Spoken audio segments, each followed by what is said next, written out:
Здравейте! Аз съм доктор Венцислав Стоев, зъболекар, клиничен психолог и постролог. Продължаваме да коментираме ситуацията за отражението на взаимоотношенията на зъбите и стойката на човека. Вчера коментирахме проблема с дълбоката захапка на хората. Обратната ситуация на дълбоката захапка обаче, или свръхоклузията, или още наречената инфраоклузия, е когато зъбите не се допират един в друг. Тя може да бъде в различна степен до така наречената отворена захапка, наричана по-просто предна захапка. Отворената захапка също включва свои собствени проблеми от посторална гледна точка, отражението върху стойката.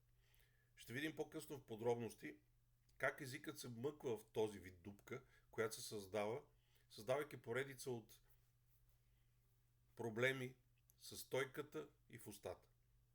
Сега ще ви задам един въпрос, който на пръв поглед може да изглежда тривиален, но служи за обяснение на една основна концепция.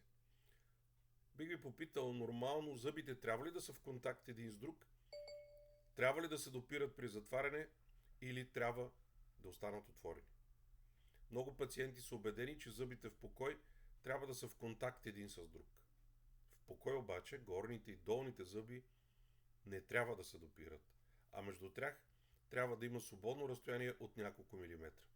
Това свободно пространство е много важно и се нарича свободен интервал или безопасно свободно пространство. Запазването на свободното пространство е от съществено значение, особено при подвижните протези, т.е. когато зъболекарят трябва да изработи протеза, за да могат думите да се произнасят добре. За да разберете значението на това свободно пространство, ще ви разкажа случая с един наш пациент, 70 годишен пенсионер, посветен на провинцията. Идва в клиниката и съобщава, че откакто е сменил горната си протеза, преди около 3 месеца, след първоначален период, в който е добре, се оплаква от постоянен дискомфорт, не може да говори добре и всички мускули на лицето му са напрегнати. Лицето му винаги е опънато, появила се и досадна болка във врата. Сутрин често се събужда с главоболие, но най-любопитното е, че изпитва трудност да яде, особено когато яде супа. Лъжицата стои зле в устата му, както казва той, и се удря в горните зъби на протезата му. Слушайки историята му, започвам да си мисля, че проблемът му може да е проблем с свободното пространство, свързан с дизайна на неговата протеза. Разглеждам внимателно двете протези, които има, и го каня да произнася думи като С, Ф, М, които той трудно успява да произнесе. Тези звуци са трудни за него. Така осъзнавам, че тези протези не позволяват достатъчно свободно пространство между двете дъги. Така че започна да коригирам протезите чрез снижаване на зъбите до достигане на правилно и удобно пространство. След това той може вече да произнася звуците добре. Дори стойката му, която преди беше напълно небалансирана напред, се промени. Особено позицията на главата му. И той вече се чувства по-добре. На следващия ден получавам телефонно обаждане в клиниката в 8 сутринта.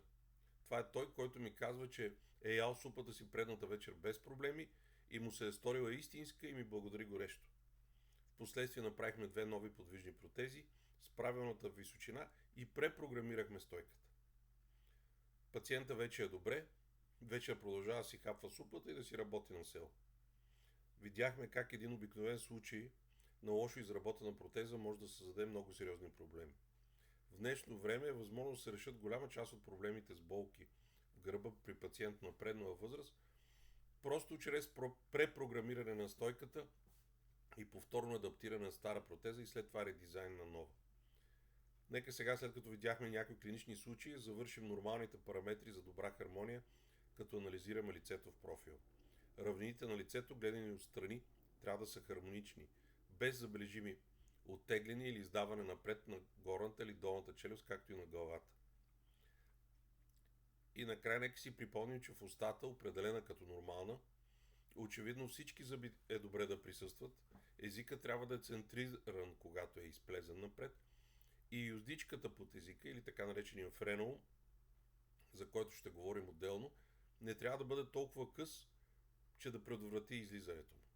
Последният нормален параметр на устата, който никога не трябва да се пренебрегва, е изследването на равновесието между двете стави на челюстта, наречени темпоромандибуларни стави. Това е една от най-сложните и интересни стави в нашето тяло. Тези стави, които са пред ухото, обикновено трябва да са симетрични по време на движенията за отваряне и затваряне, не трябва да издават щракания, така наречените кликове, или шумове по време на отваряне на устата.